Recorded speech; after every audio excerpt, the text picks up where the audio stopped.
ಏನದ oxygen correct ಆಗುತ್ತೆ, ಗಾಳಿ ಸರಿಯಾಗಿ ಇದು ಮಾಡಬೇಕು. ಅವ್ರ ಬಾಯಲ್ಲಿ ಏನಾರ ಹಿಂಗೆ ನಾಲ್ಗೆ ಬರ್ತೈತೆ ಅಂತಂದ್ರೆ ಕರೆಕ್ಟ್ ಆಗಿ ಇದು ಅನ್ಬಿಡ್ಬೇಕು, ಸರಿಯಾಗಿ ಏನಾರ ನಾಲ್ಕು ಕಚ್ಚದವಂತ ನೋಡ್ಕೋಬೇಕು. ಮತ್ತು ಕೈಕಾಲದ ಏನಾರ ಆಗ್ತದೆ ಬಾಯಲ್ಲಿ ರೋಗ ಅಂತಂದ್ರೆ ಭಯ ಪಡ್ತಕ್ಕಂಥ ಏನಿದೆ, ಕೇವಲ 2-3 ನಿಮಿಷ ಏನಿದೆ ಕರೆಕ್ಟ್ ಕ್ಯೂರಬಲ್ ಆಗ್ತದೆ. ಅವ್ರಿಗೆ ತಲೆಯಲ್ಲಿ ಯಾವಾಗ ಬೀಳುತ್ತೆ ಎಂಬುದು ಗೊತ್ತಾಗೋದಿಲ್ಲ. ಅವರಿಗೆಲ್ಲ ನೀವು ಏನಂತ ಅಂತಂದ್ರೆ ಮುನ್ನೆಚ್ಚರಿಕೆ ಕ್ರಮ ವಹಿಸಿ ಅದು ಒಳ್ಳೆ ರೀತಿ ನೋಡ್ತಕ್ಕಂಥ ಪ್ರಯತ್ನ ಮಾಡಿ. ಬಟ್ ಏನು ಅಂತಂದ್ರೆ ಇದು ದೇವ್ವ ಭೂತದಿಂದ ಬಂದಿರ್ತಕ್ಕಂಥ ಏನು ಸಮಸ್ಯೆ ಇಲ್ಲ, ಅದ್ರ ಬಗ್ಗೆ ಮಾಹಿತಿ ಏನಂದ್ರೆ ಏನೋ ಮೊದಲು ಏನೋ ಪಾಪ ಮಾಡ್ಯಾರ, ಆ ದೇವ್ರ ಸಮಸ್ಯೆ ಈ ದೇವ್ರ ಏನೂ ಇಲ್ಲ. ಅವ್ರಿಗೆ ಏನು ಅಂದ್ರೆ ತಲೆಯಲ್ಲಿ ಸಮಸ್ಯೆ ಅಲ್ಲ, ಆ ಸಮಸ್ಯೆಯಿಂದ ಆಗ್ತಕ್ಕಂಥದ್ದು ಏನಂದ್ರೆ ಎಪಿಡೆನ್ಸಿ ಒಂದು ರೋಗ ಅಂದ್ಕೊಂಡ್ರಿ.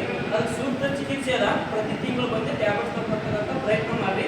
ಏನಾದರೂ ನಾವು ಇರಲಿಲ್ಲ ಅಂದ್ರೆ ತಿಂಗಳಿಗೆ ಒಂದ್ಸಲ ಬರ್ತೇವೆ. ಇಲ್ಲಿ ಇರ್ತಕ್ಕಂಥ ಡಾಕ್ಟರ್ ಶಿವಾನಂದ್ ಸರ್ ಇದ್ದಾರೆ, ಅವ್ರು ಸೂಕ್ತ ಚಿಕಿತ್ಸೆ ಕೊಡ್ತಾರೆ, ಅವ್ರಿಗೆ ತಿಳಿಸ್ತಕ್ಕಂಥದ್ದು. ಅವ್ರು ಏನು ಮಾಡ್ತಾರೆ ಆನಂತರ ನಮಗೆಲ್ಲ ಇಂಟಿಮೇಷನ್ ಮಾಡಿ ನಿಮ್ಗೆ ಏನಂದರೆ ಕರೆಕ್ಟ್ ಆಗಿ ಟ್ಯಾಬ್ಲೆಟ್ಸ್ ಕೊಡ್ತಕ್ಕಂಥ ಅವರೆಲ್ಲ ಸೂಕ್ತ ಚಿಕಿತ್ಸೆ ಕೊಡ್ತಾರೆ. ಅದರದ್ದು ಇವತ್ತು ಏನಂದ್ರೆ ಎಪಿಡೆನ್ಸಿ ಇವತ್ತೇನ ಅದು ಒಂದು ದಿನಾಚರಣೆ ಅದ, ಯಾವ ರೀತಿ ಎಲ್ಲರೂ